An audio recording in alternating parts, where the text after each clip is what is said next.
özünün vəsiyyətidir. Öz sazıdır, öz sazılar Aşıq Yaşar həm də bizim xalqımızın ən dəyərli sənətkarlarından biridir. Dövrümüzün çox böyük sənətkarıdır. İndi tabutu çiğnə götürəcəyik. Hələ qoy bu. Daraqla, sən elə qabaqda gedə çalar. Ya, burada bir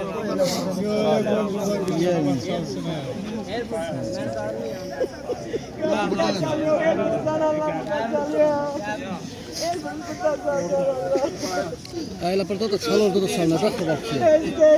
Evdən gedir olsunlar.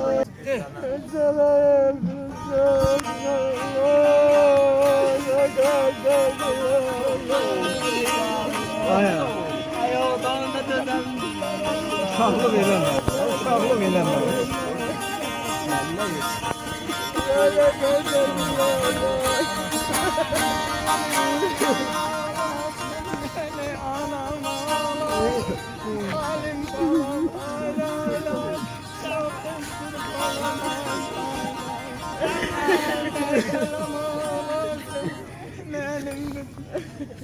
Allah rahmet. Allah rahmet.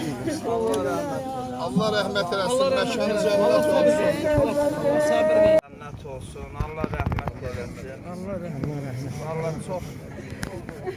Yaşar evindən yox, erindən gedən sənətkarlardandır. Hər birimizin qəlbində böyük bir heykəl yapan sənətkarımızdır. İstər sənətimizdə, istər cəmiyyətimizdə çox böyük nüfuzu olan sənətkarımızdır. Allah rəhmət eləsin, məkanı cennet olsun.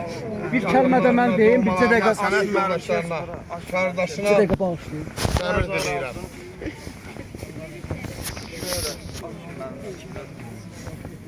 Allah Yaşara rəhmət eləsin. Yaşar nəinki Kəlbəcərdən, Respublikamızdan gedən Ozan aşıq sənətinin davamçılarından ən qiymətlərindən biri idi.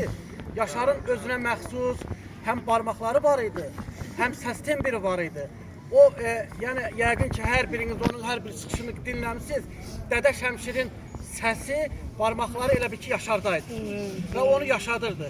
Yaşar həqiqətən də bugün Kəlbəcər aşıq sənətində, Kəlbəcər aşıq mühitində, Aşıq Şəmşir və Kəlbəcər Mədəniyyət Evi Xalq Aşıqlar Ansamblının fəal üzvlərindən olubdur və o nəinki bizim Kəlbəcəri, ümumiyyətlə Respublikamızı, Şərq dünyasını, müsəlman dünyasında özünə məxsus bir yeri olan bizim sənətkarlarımızdan biri olubdur.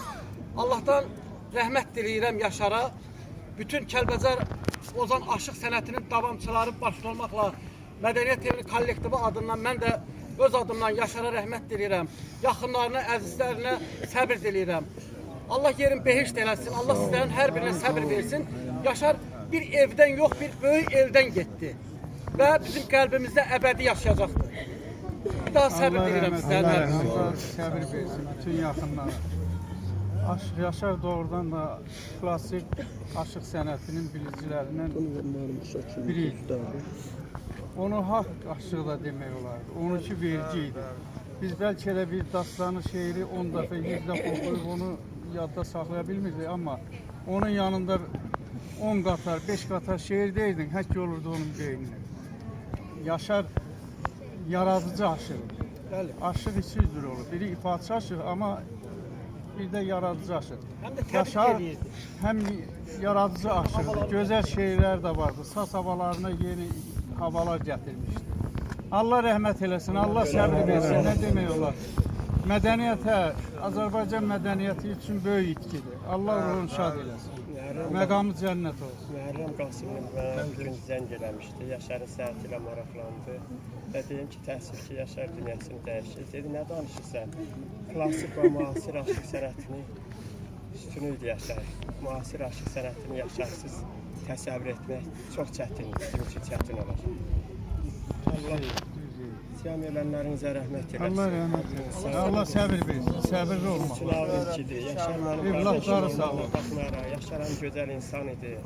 Onun sabahatı yox idi, təhsil almamışdı, amma o hüquqşünasla hüquqşünasla, mədəniyyət işçisinə mədəniyyət işçisi kimi, bəhlə ilə bəhlə, mühəndislə mühəndis kimi Yaşar nəhəng bir dağ idi.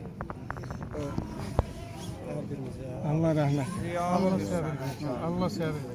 Yaşarın ölümü bizi çox kədərləndirdi. Allah rəhmət eləsin. Başınız sağ olsun, əsərlər. Allah sizə səbir versin. Yaşar elə bir sənətkar idi ki, özünə məxsus öz yolu var idi. Hər zaman bizim qəlbimizdə yaşayacaq. Allah rəhmət eləsin. Ağlağandır, qaş gözüm ağlağandır. Gedək dərd bilək yanına görən kimi ağlağandır. Yaşar mənim üçün qeyrətli bir dost, gözəl, böyük bir ustad. Mən həmişə onu özümə ustad saymışam.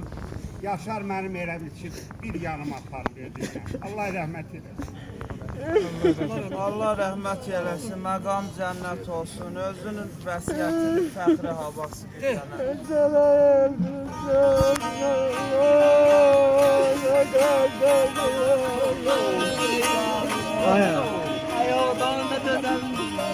Uşaqlıq eləmə. Uşaqlıq eləmə.